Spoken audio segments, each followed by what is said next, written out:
Hi everyone. I am going to be going over my applied assignment today. My name is Andrea. To begin with, we will be going over the table of contents, which is going to include the pre-work, which is my topic, why I chose it, any prior knowledge, and what materials and research I used. Then we are going to go into the evidence portion, which is going to show who I interviewed and why.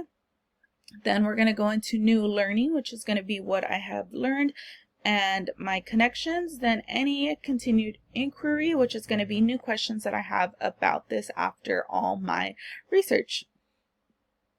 So to begin, we'll be going into the pre-work.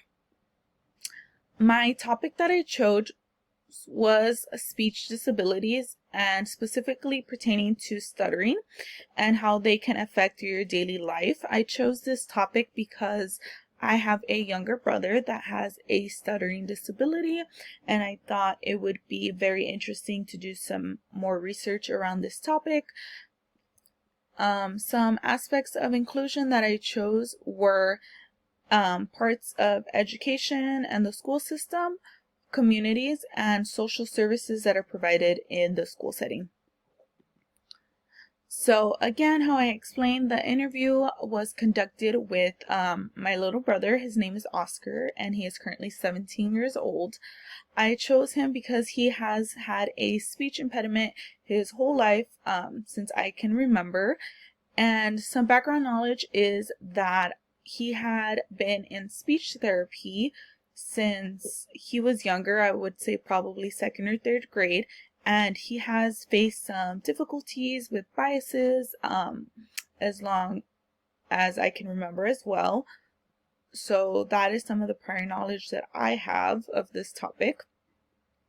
Next, we're going to go into some of the resources that I use and some research that I did. So two research is that I did that came from the course material. On the left is going to be an article that I read called The National Survey of Consumer Attitudes Towards Companies That Hire People with Disabilities.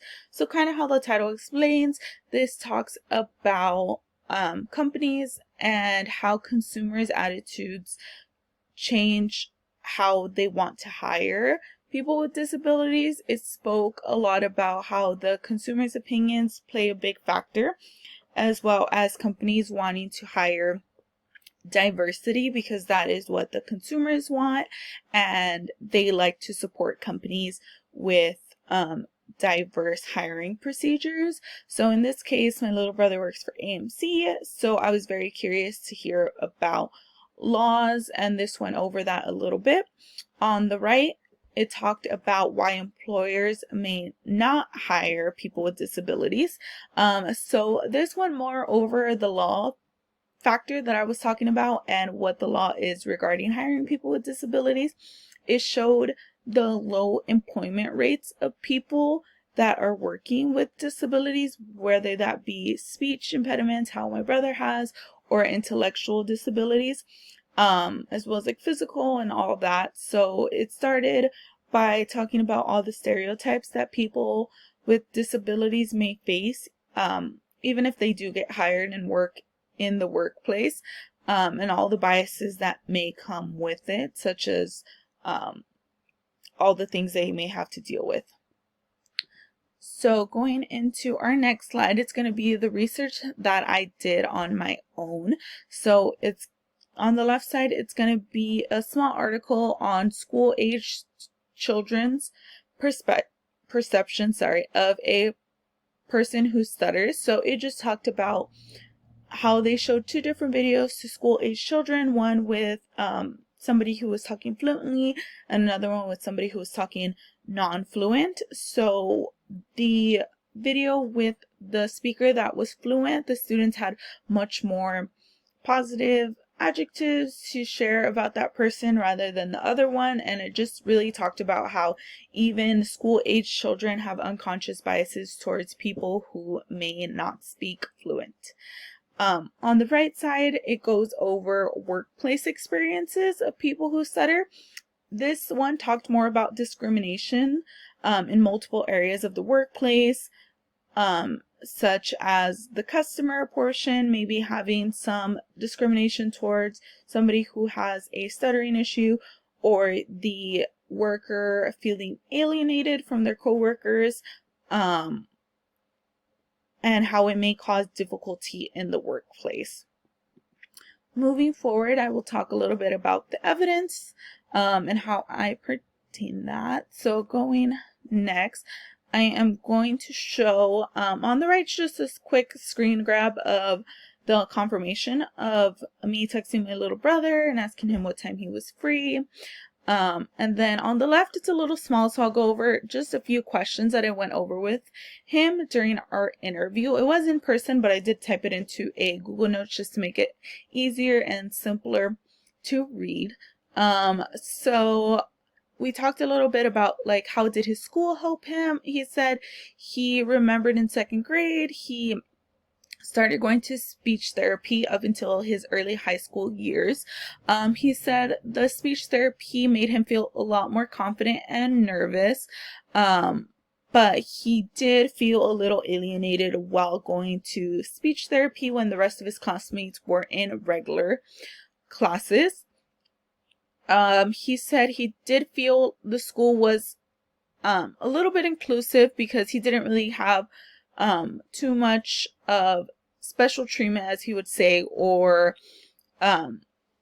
alienation other than the small speech therapy that he had once or twice a week.